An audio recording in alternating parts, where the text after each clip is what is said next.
Oi, pessoal, tudo bem? Então vamos lá, vamos tentar voltar essas aulas depois desse período aí que eu estava afastada. Hoje eu vou iniciar um estudo com vocês sobre a Umbanda esotérica e vou trazer algumas referências de experiência particular, vou trazer um pouco do que eu vi sobre outras vertentes de Umbanda, como o Molocô, como a Sagrada. É claro que a Umbanda você só sabe o que é quando você está dentro de um terreiro, né? Aqui a gente só está na parte teórica. E como uma exploradora de conhecimento, uma eterna aprendiz, esse estudo é uma reflexão, né, em cima da minha experiência e do que eu entendo como verdade aqui dentro. O material de apoio que eu vou usar é uma apostila que tem um compilado de conhecimentos e vou usar um livro de apoio que, por mais que não é da vertente esotérica, ele tem muitas... Ele me agregou muito quando eu estava no início do desenvolvimento mediúnico, me esclareceu muito, que é do Rodrigo Queiroz, esse livro aqui. Muito bom, né? E eu falo que você quer saber sobre Umbanda, aprender sobre Umbanda, aprende Umbanda com um umbandista. Então ele me ajudou muito a entender os fenômenos que estavam acontecendo comigo, tá? Essa apostila não é tudo que tá aqui que eu concordo, e assim como tudo que tá no livro também tem coisa que eu não concordo, mas você ter essa troca, né, de posicionamento é importante para quem estuda, né, a religião e as religiões como um todo, né? Então vamos lá. Eu vou fazer uma oração, né? Que sempre a minha mentora que me assiste sempre me recomenda fazer. E eu peço que vocês se sintonizem, né?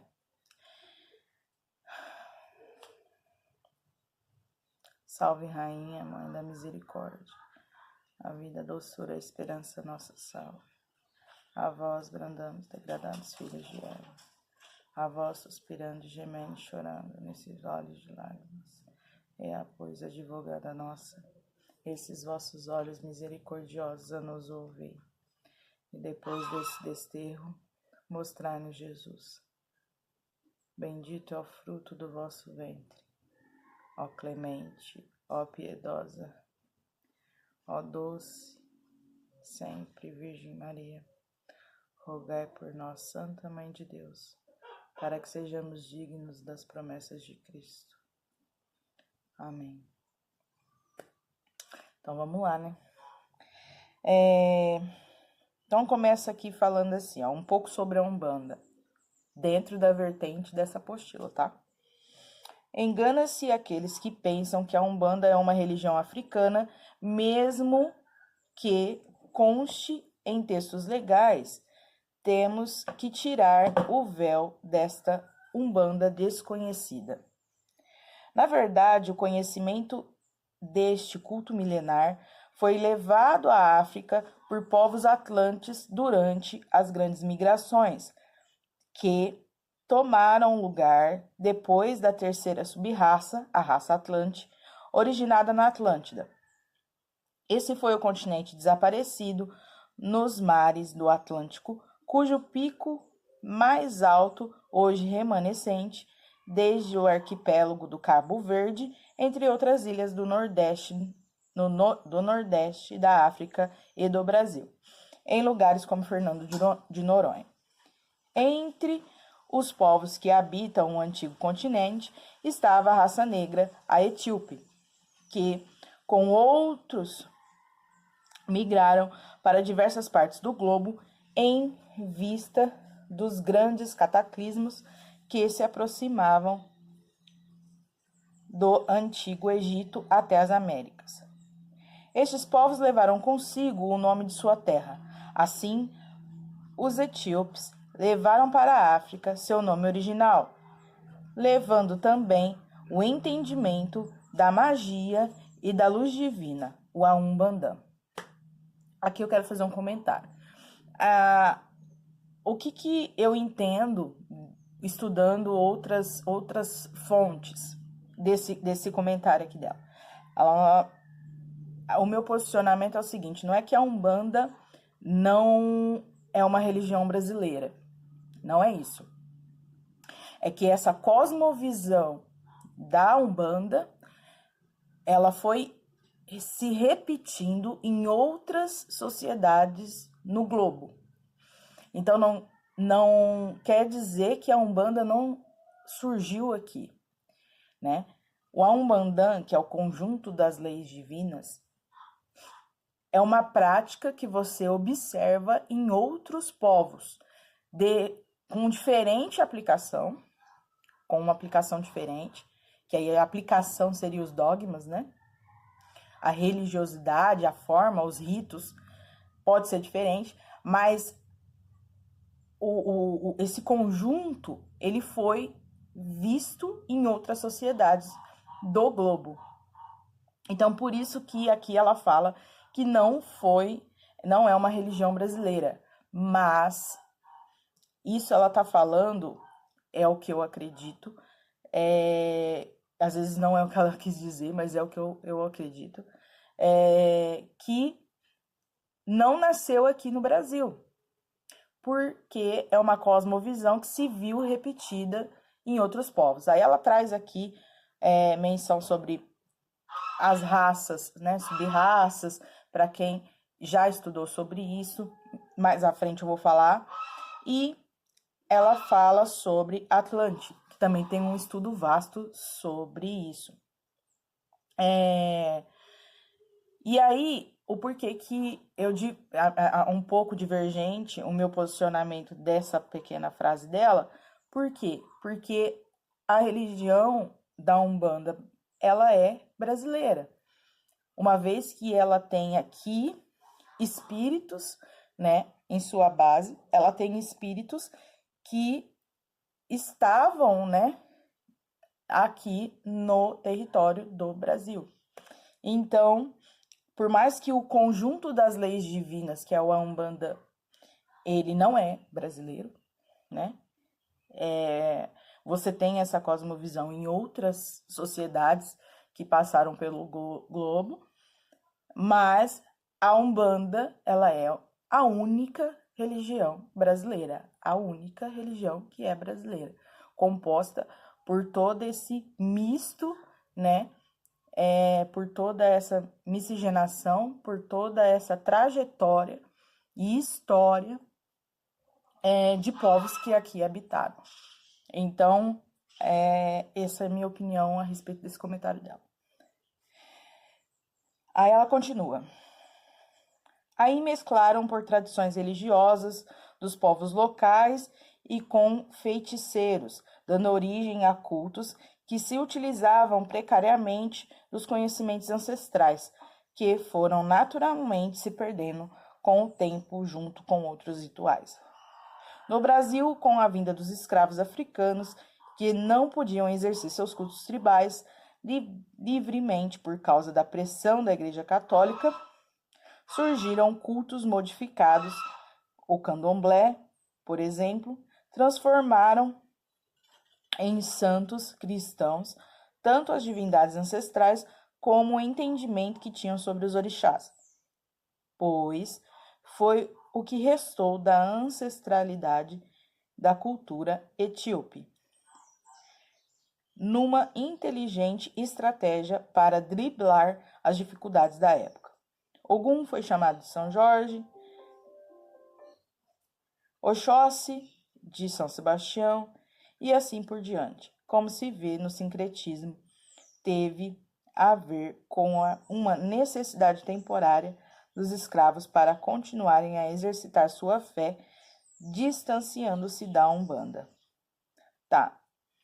Aqui, o porquê que eu também faço outro comentário. Porque os escravos, eles não estavam se distanciando da Umbanda, porque na África não tem Umbanda.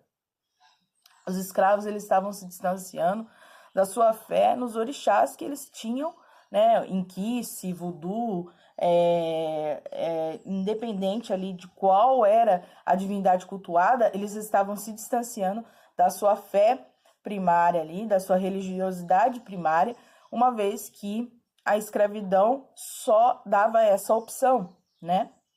E aí aqui você não consegue falar ainda de Umbanda, porque e nem de Candomblé, porque ainda não tinha esse formato, né? Não tinha ainda essa religião ainda, né? O Candomblé aqui no Brasil, ele não tem nada a ver com o culto africano lá na África, para orixá não tem nada a ver, é bem diferente, né? Então,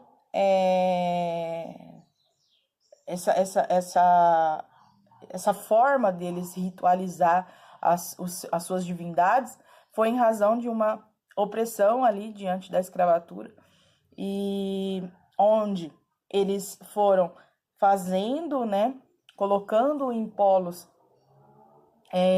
próximos aquelas divindades que tinham os mesmos atributos. E aí, o porquê que eu vou falar de novo dessa cosmovisão sobre uma divindade, sobre um atributo divino, independente da raça e da crença, né? E você vê isso dentro do sincretismo. Então, o mesmo atributo que uma divindade tem, ele vai mudar o nome dentro de determinada torre de religião, mas o princípio, né, divino é o mesmo. Então, quando eu falo sobre o mesmo atributo, a mesma entrega, a mesma lei divina, é sobre isso que eu estou falando, né? É como se fosse um conhecimento que entregaram para uma pessoa, né? E essa pessoa entregou para mais 3 pessoas, e cada um colocou ali a sua visão a respeito daquilo e personificou diante da sua vivência, sua experiência e daquilo que ela entendia como divino. Então, isso que é cosmovisão. E por isso que o conjunto das leis divinas, ele se repete ao longo de várias religiões, ao longo de várias sociedades que habitaram o globo, mas se modifica diante da consciência coletiva daquele povo, diante das experiências que aquele povo tinha, tá? Então, aqui, os escravos não estavam se afastando da Umbanda, porque a Umbanda nem existia, né? A gente teve um processo aí de muitas outras religiões antes da Umbanda ela existir. E a Umbanda, ela não veio com o Zélio, né? Que eu discordo muito.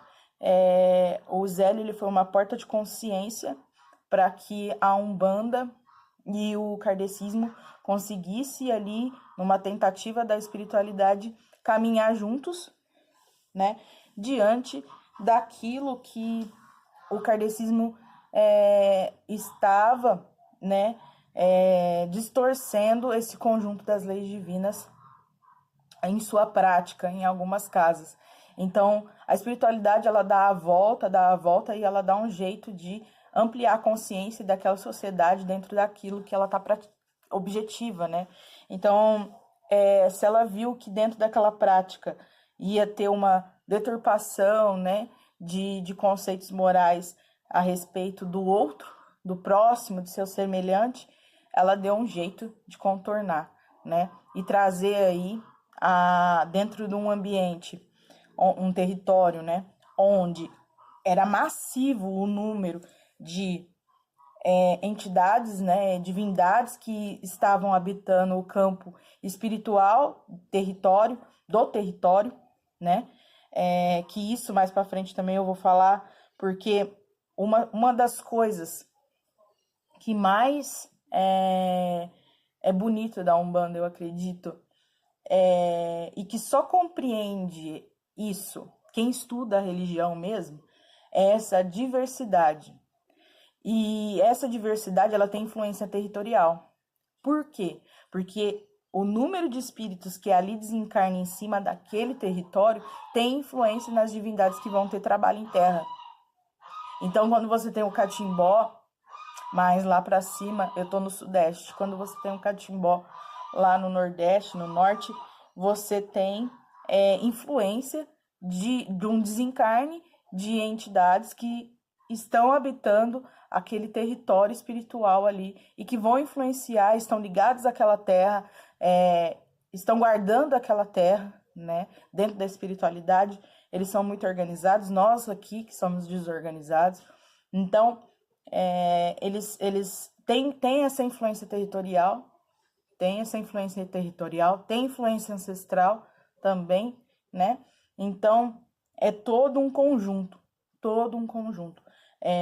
Não tem como a gente fazer essa divisão sem levar em consideração o território também.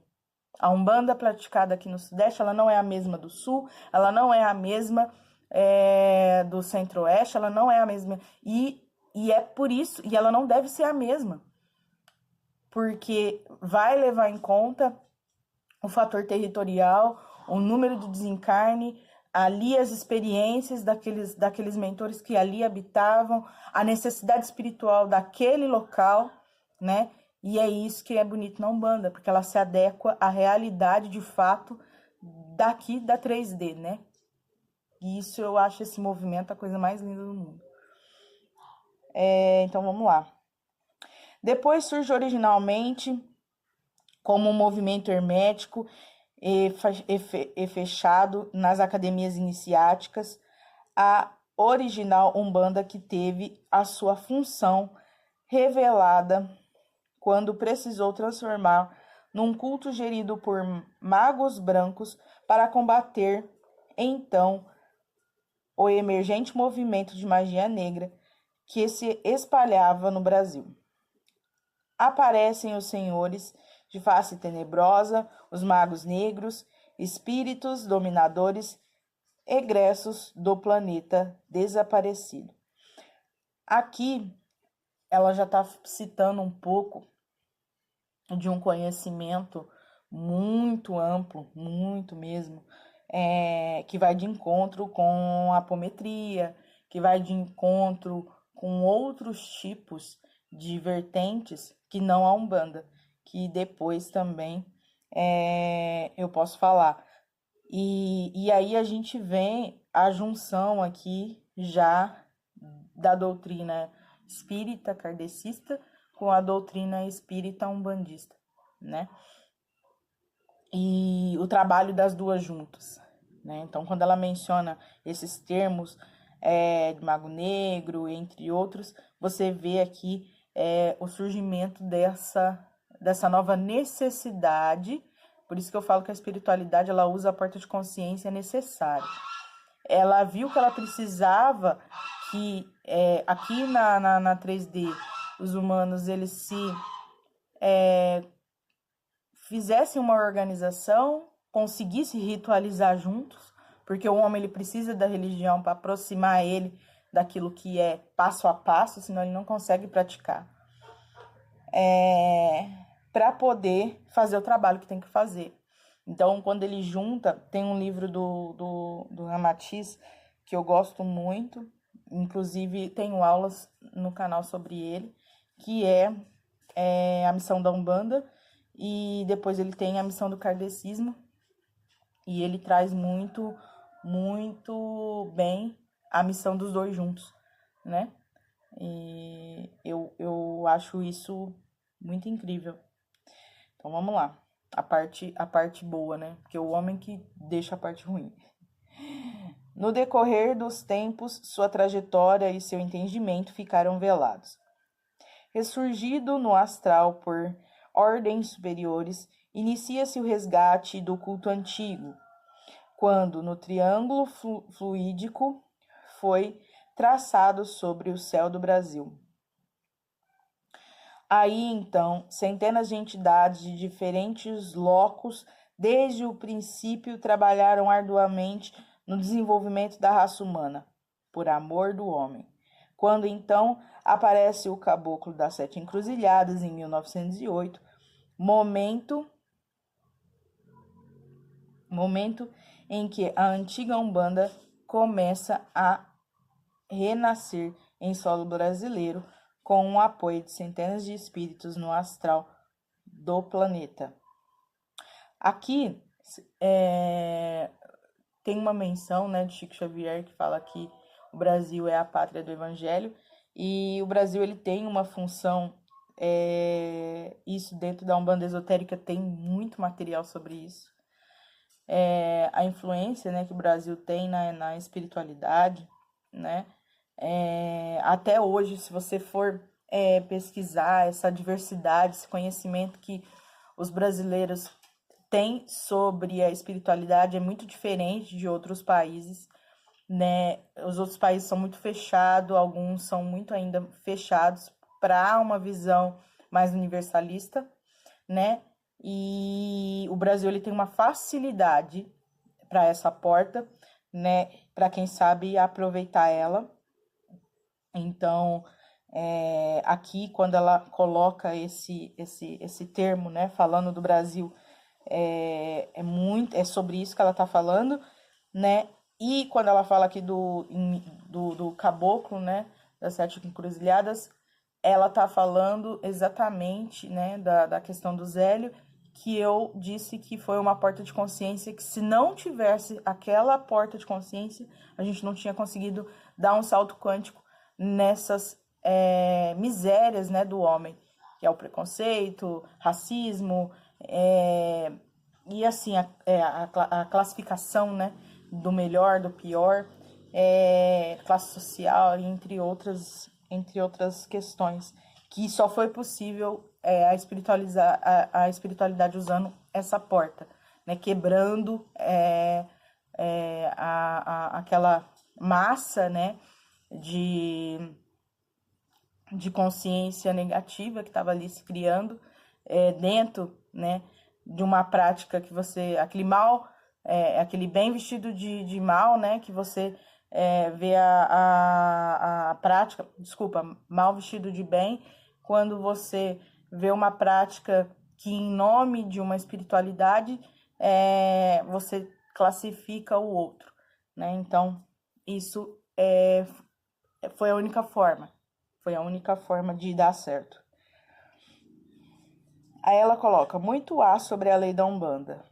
Uns fizeram na oriunda dos cultos africanos, de cujo panteão extraíram lendas que coloriram em quadrinhos infantis, semeando no mercado da ingenuidade frutos esquecidos da árvore do fetichismo. Outros criaram uma genealogia de tributos e pajés em ritos de candomblé e através de cânticos revivem pela invocação dos espíritos afins, eras que os séculos deixaram na noite do passado. E ainda outros ampliam a linha de santos entre preces do kardecismo, Ave Maria e o credo em cruz. Vão praticando o que dizem a Umbanda de verdade. Tudo isso deve estar certo, porque tudo tem sua razão de ser.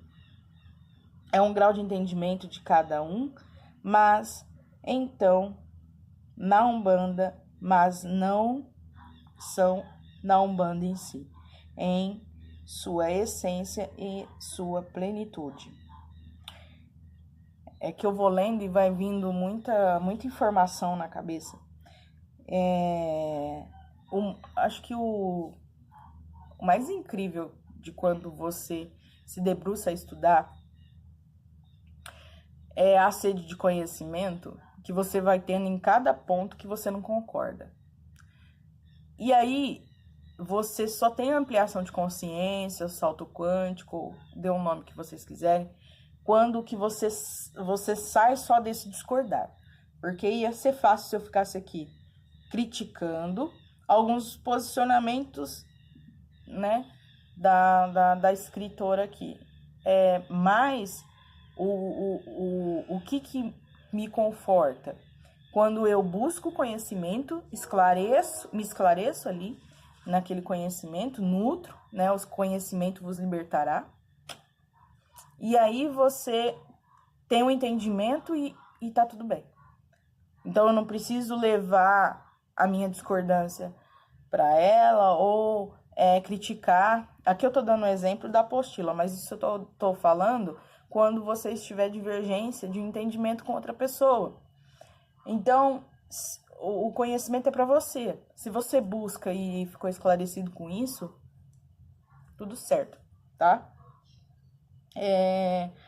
Aqui, ela tá falando dessa diversidade da Umbanda, que eu disse que eu acho maravilhosa. E aí você tem, e o porquê que aqui ela não vê com tantos olhos, com tantos bons olhos, né? Por conta, né, dos falsos profetas, né? E isso é o que é o mais criticado, né? Dentro da Umbanda. Então é tão livre assim, e aí permite com que as pessoas elas façam o que quiserem para atingir a fé das pessoas. Mas não, dentro, por mais que tenha diversidade, os pilares são os mesmos. Lembra que eu disse que o Umbanda é um conjunto das leis divinas? A ordem, né, ela é uma só. Ela é uma só.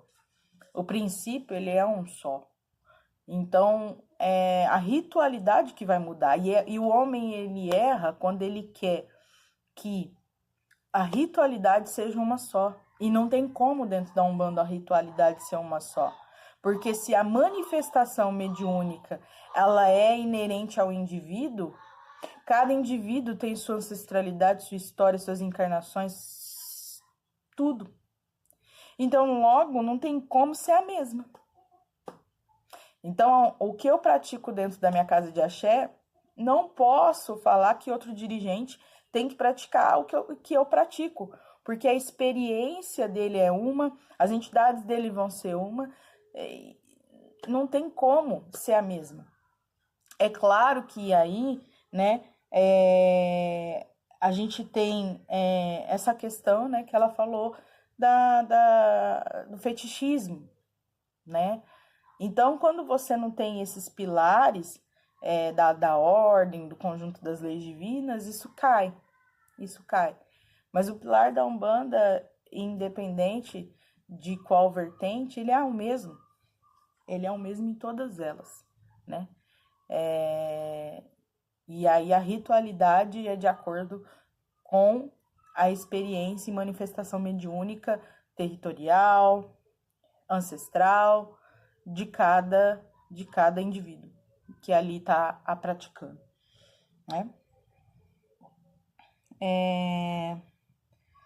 Depois, então, aqui eu discordo dela. Aqui eu discordo mesmo. Porque tem lugares que é mais o canto, por exemplo. Eu tô tentando lembrar, mas não tô lembrando o nome.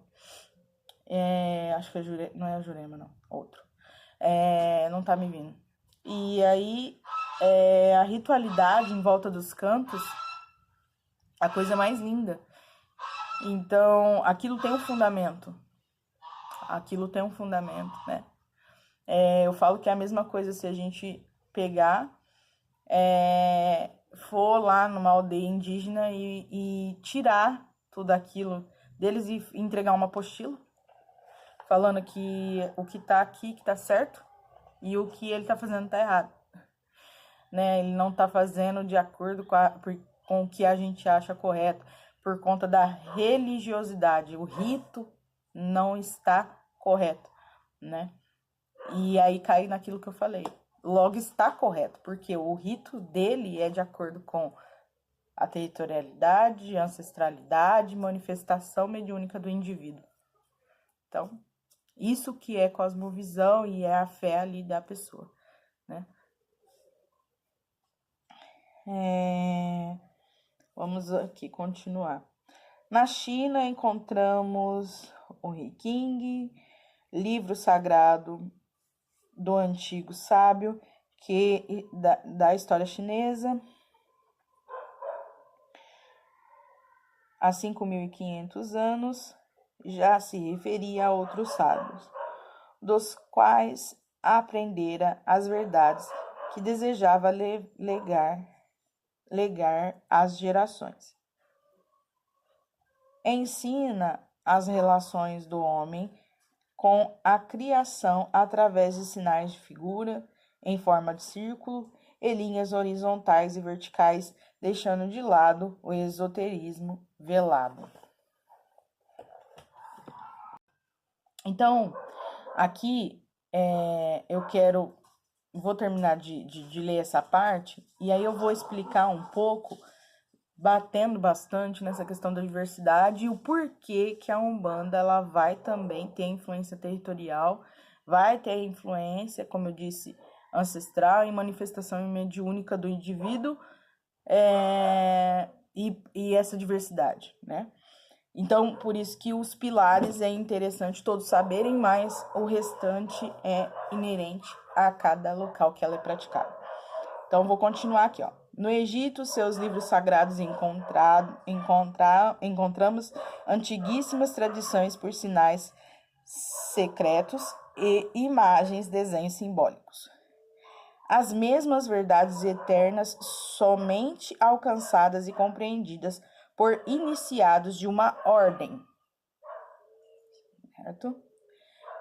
Adoravam as forças e tinham em especial respeito ao Sol Ra, que para eles refletia o Deus único em sua forma trinitária. Praticavam a magia, faziam invocações às divindades e os fenômenos espíritas eram conhecidos nas manifestações e comunicações dentro de certos ritos com cânticos vidrados dirigidos a determinada entidade quando desejavam que sua força se fixasse numa imagem objeto.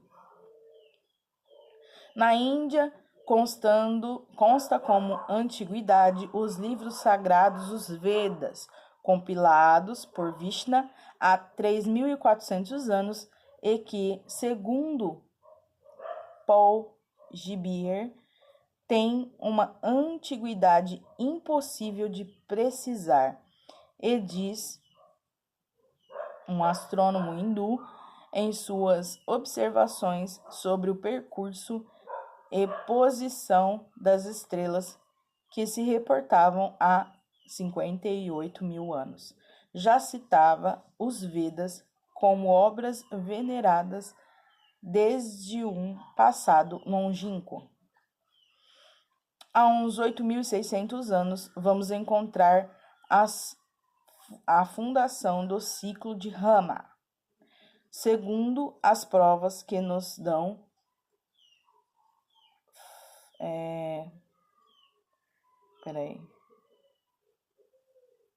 Segundo as provas que nos dão.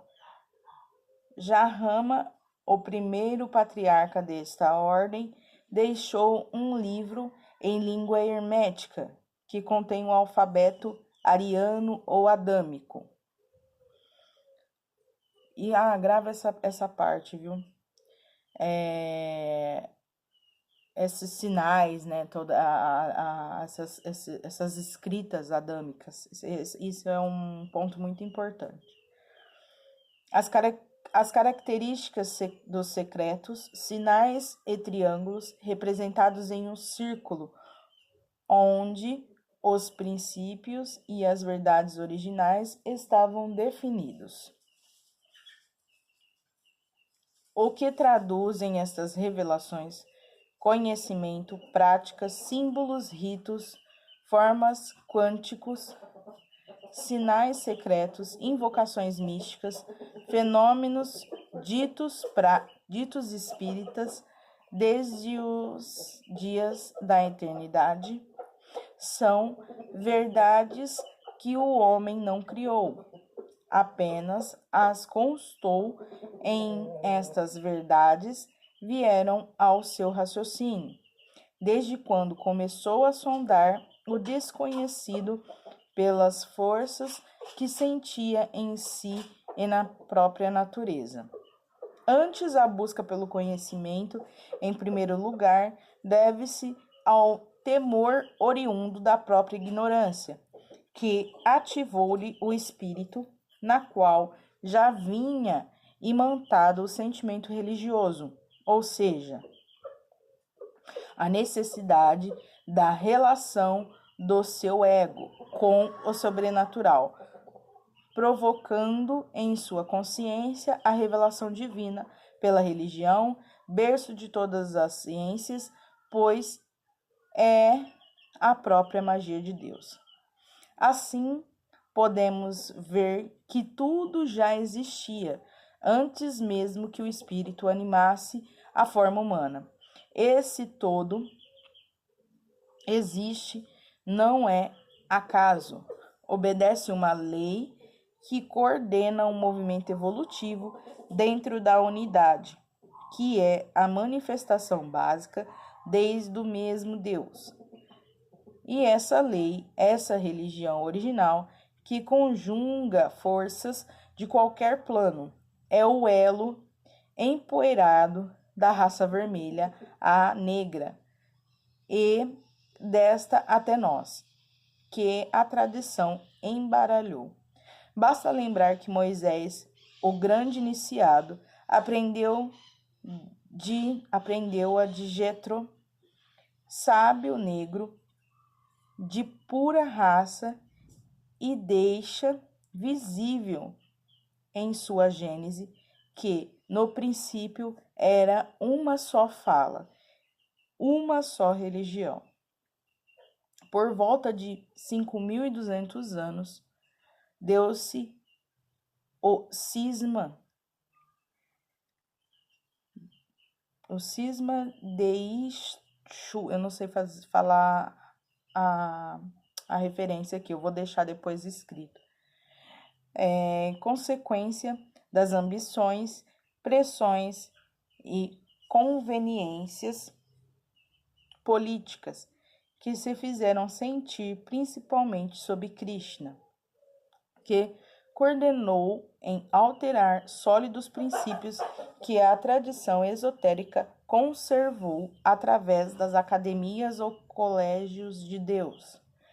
Dessa época aos nossos dias, esse elo, não obstante ter sido ocultado por Melquisedeque, o último pontífice da ordem de Rama, veio à luz nos tempos presentes, dentro dessa mesma lei que chama de Umbanda, que se prova pela ciência dos números com a sua numerologia.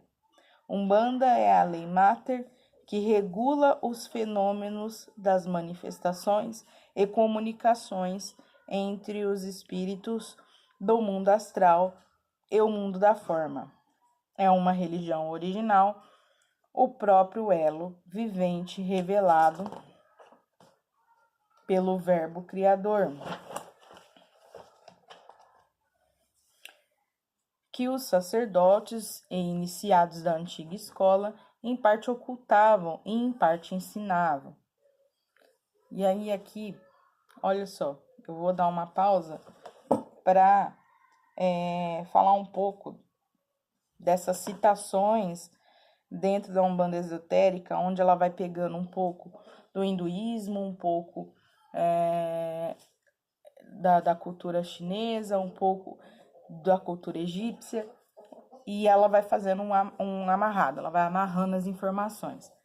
Então, se aqui no Brasil a gente tem a influência de uma ancestralidade, né, dentro também da influência territorial e a influência do indivíduo, da manifestação de fé do indivíduo,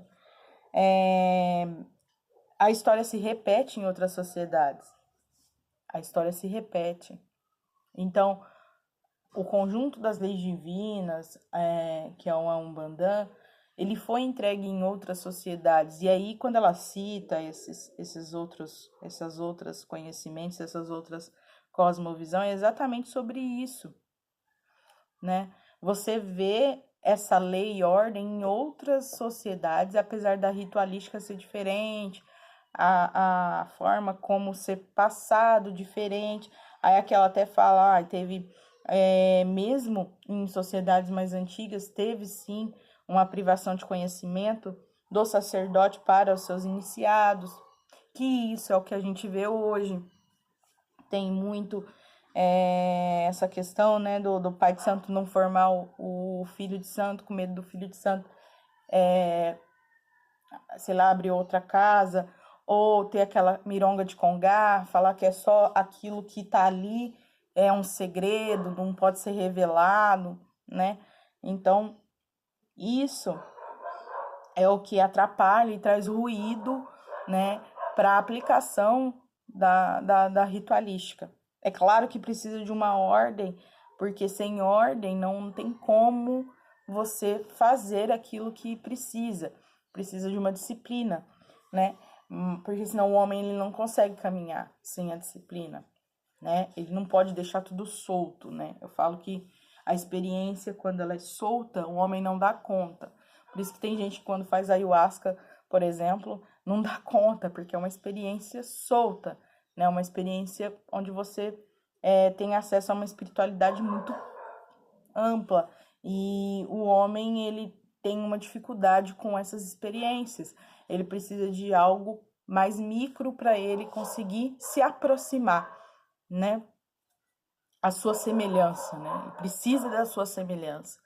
Aquela pessoa que fala, não, eu consigo praticar o universalismo em sua totalidade, eu acredito que não tenha, porque por conta desse fator que a pessoa vai ter, a manifestação da sua mediunidade em razão do território, da sua ancestralidade e do que ela considera como fé, que é a cosmovisão, o que ela considera como religião, como Deus, como a fé dela.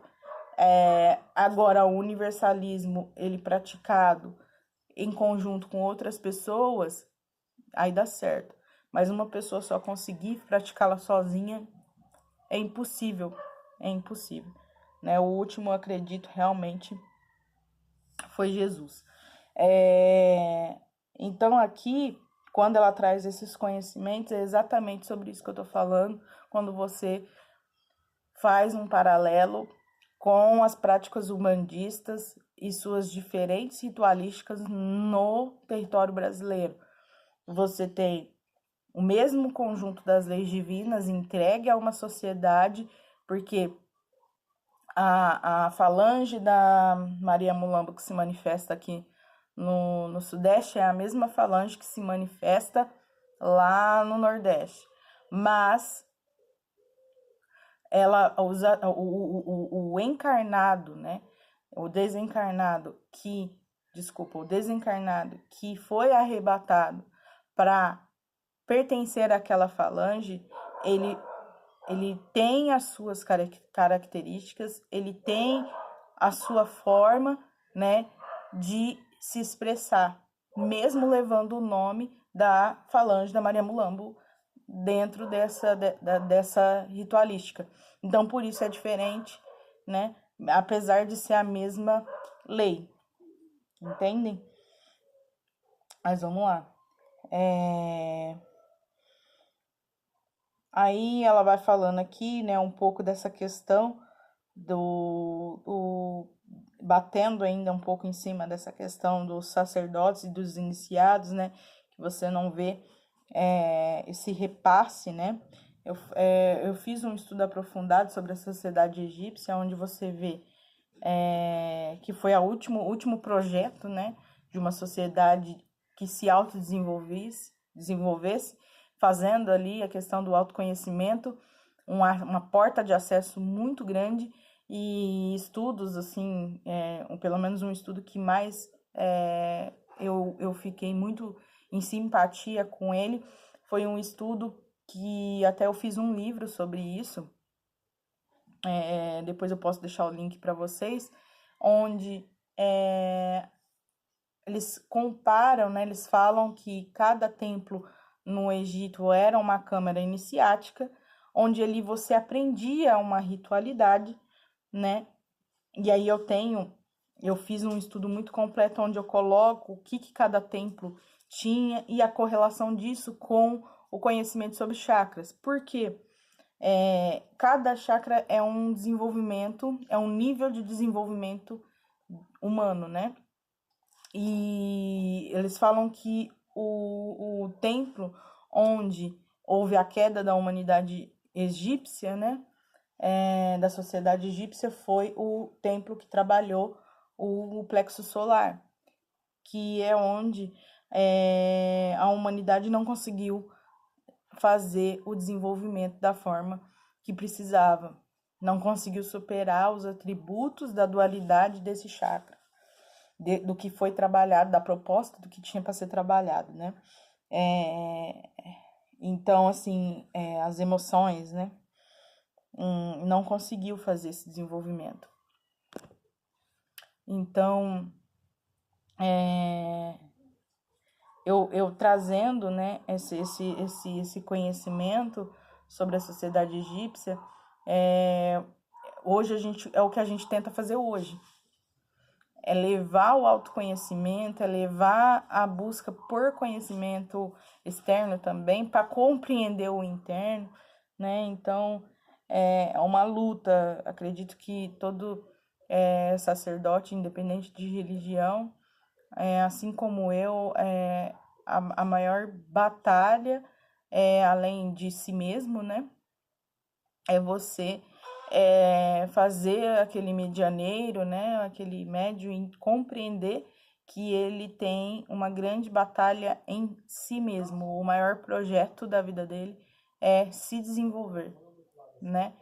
Então, quando um preto velho fala assim, ó, você tem que se cuidar ou você tem que se desenvolver, ele não tá falando de você sentar ali e dar atendimento para os consulentes, ele tá falando de você entender o seu corpo mediúnico, entender suas questões, entender o seu desenvolvimento como humano, como pessoa, o seu lado sombra, o seu lado luz e poder ter um equilíbrio dentro disso para você conseguir fazer aquilo que está cada vez mais difícil, né? A conexão espiritual do ser encarnado com toda a sua família, todo o seu agregado espiritual, né? Ele precisa se sutilizar. E ele só faz isso quando ele tem o desenvolvimento de si mesmo. Então, nesse livro eu falo muito sobre isso, eu falo muito sobre esse desenvolvimento a partir de cada atributo dos chakras e seguindo, então, uma lei divina que o projeto egípcio ele foi uma grande sociedade para isso. Mas, enfim, vamos seguir aqui. É ainda uma ciência-mãe, ou seja, a magia geradora, e que muitos dão o nome de teurgia, espécie de magia fundada em relação com os espíritos celestes, de onde se originam as demais em grande adiantamento nos tempos presentes. Assim, a Umbanda é um termo místico, litúrgico, sagrado, vibrado, cuja origem se encontra naquele alfabeto primitivo, de que os próprios Brahmas desconhecem a essência e que deram o nome de ariano, adâmico ou Vetan, e deve ter vindo da pura raça vermelha, cujas letras, em conjunto, obedecendo a certas regras e posições, foram imagens reveladoras semelhante aos verdadeiros sinais riscados, conhecidos simbolicamente pelo nome de ponto de pemba. Lembra que eu tinha falado para vocês sobre o alfabeto adâmico, que era para vocês gravar essa informação?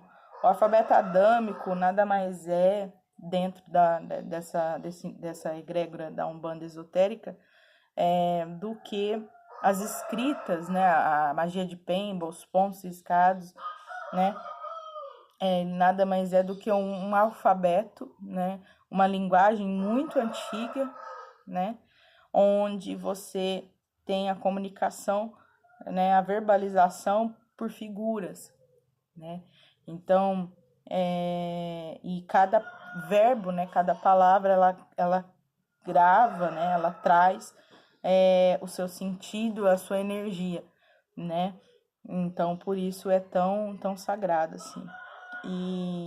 E aí é um alfabeto primitivo, no sentido não de pejorativo, porque muita gente não sabe nem o que significa primitivo. Procura no dicionário, por favor. Primitivo é aquele que veio primeiro. Então, essa raça, né, a ariana, a raça vermelha, né, eles tinham esse alfabeto, onde as primeiras escritas, né, hoje você vê muito desses símbolos na magia de Pemba, né? E aí você, dentro da manifestação mediúnica de cada indivíduo, levando em consideração a ancestralidade, vai muito de encontro com se você está numa casa, que você vai, a entidade, né, tá em terra e ela faz um ponto riscado, ou vai fazer qualquer mironga, e ela traz algum desses escritos, vai muito de encontro com a sua ancestralidade, da onde você veio, qual a energia que está sendo trabalhada, o que ela está querendo dizer, e isso é levado muito em conta. Por isso o autoconhecimento é tão importante para o médium, para ele saber o que está fazendo ali, o que está fazendo, desde o ponto riscado, saber, nossa, e a melhor pessoa para você perguntar por que você está fazendo aquele ponto, por que aquilo tem a ver com a sua mediunidade, é para a própria entidade. Então, o desenvolvimento mediúnico, ele é para isso, é para o médium aprender a ouvir seu guia, não é para aprender a dar atendimento. Eu acho muito engraçado, né, porque o médium ele fica doido para entrar na casa e começar a atender o consulente. Só que ele esquece que ele tem que ouvir o que o guia tá falando, né? Ele tem que escutar o que o guia tá falando para poder trabalhar em conjunto, porque hoje não existe mais aquele médium inconsciente, né? Então, a espiritualidade, ela colocou a responsabilidade no homem hoje também. Então, eu não fico aqui, sou só um veículo onde tem a manifestação e eu não tenho anulando todo o meu sagrado. Não, eu tenho conhecimento, eu tenho a minha espiritualidade, eu tenho a minha luz, porque Deus habita em mim, né? Eu sou um fractal divino. Então, se eu sou um fractal divino, eu também tenho muito a oferecer. E a espiritualidade hoje, o segredo é o café com leite, e é os dois trabalhando, as duas consciências acopladas, trabalhando em prol da espiritualidade da luz. E eu falo isso em alguns estudos, quando você estuda muito mais essa questão, principalmente a questão ascensional, né? Você vai, quando você se debruçar nos estudos sobre Jesus, você vai ver que Jesus acoplou 3 consciências, né? Tem estudos que falam que ele acoplou 3 consciências. O médium, ele consegue acoplar 2, a dele e mais a do guia, né? Jesus acoplou 3, a dele mais 3 consciências. Então, assim, tem estudos que falam isso, tá?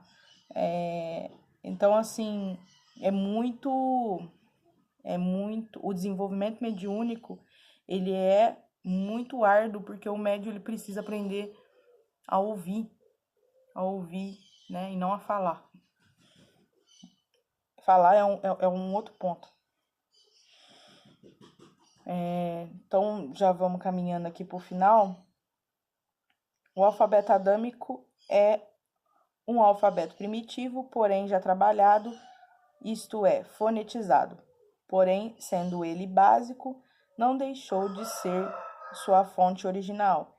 Ele foi derivado de outro conjunto de signos ou sinais, ainda mais primitivos e mais profundamente esotéricos, deixados que o tempo corresse a essa obra fosse sendo assimilada como foi.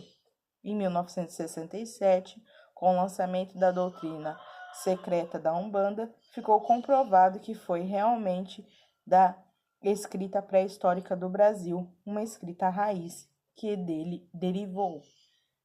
Passemos agora a algumas considerações sobre a Umbanda.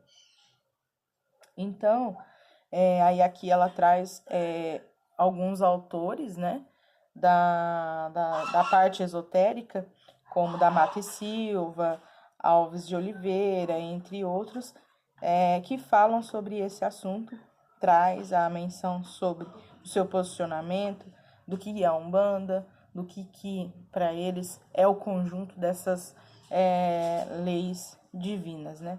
Então, eu vou ficar por aqui, né?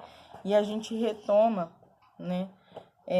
A próxima aula, onde eu vou falar sobre a ramificação da Umbanda, trazer um pouco o nome de cada Umbanda, dentro do que a gente vê essa diversidade, e vou trazer um pouco mais a explicação das religiões que veio antes da Umbanda, né?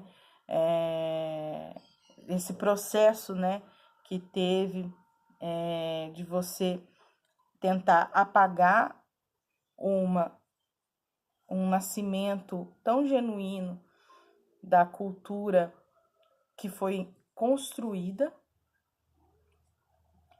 com o novo, né?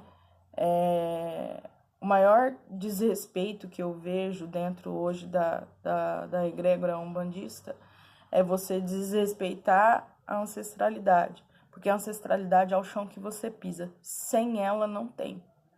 Então, embora eu falei aqui, eu discordo de algumas coisas, tem a minha forma de ritualizar dentro da minha casa, mas o que eu recebo da minha ancestralidade é sagrado.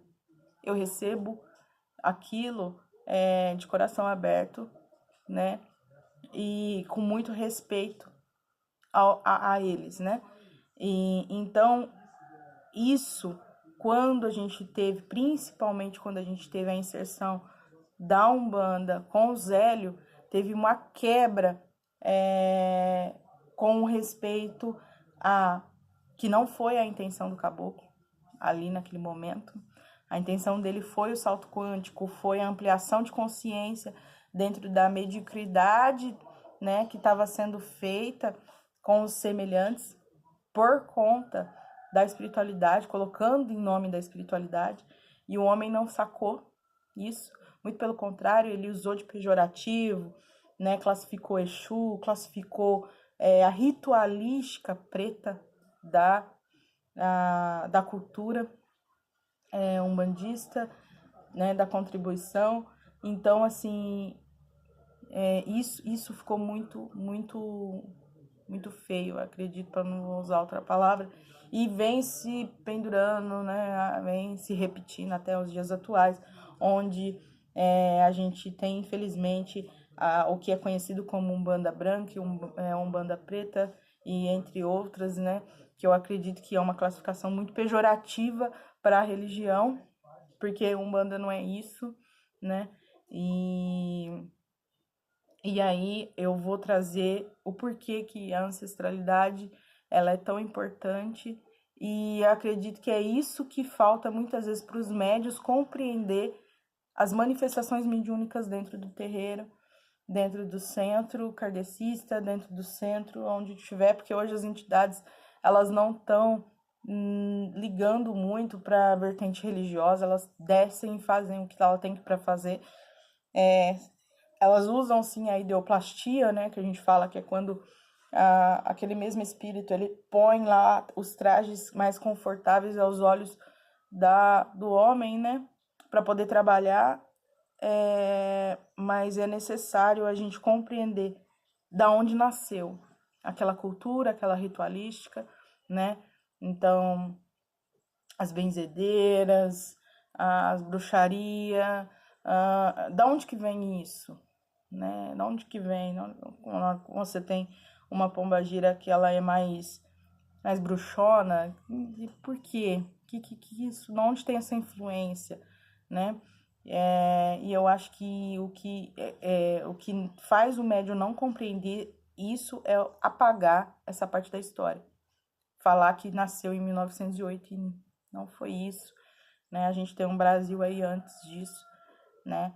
E além de ter um Brasil, você tem as reencarnações sucessivas antes disso, né? Tem a sua ancestralidade, tem tudo que influencia o seu ori. Então é isso. Aí na próxima aula eu volto falando um pouco sobre isso. Tá bom, pessoal? Obrigado pela atenção e até.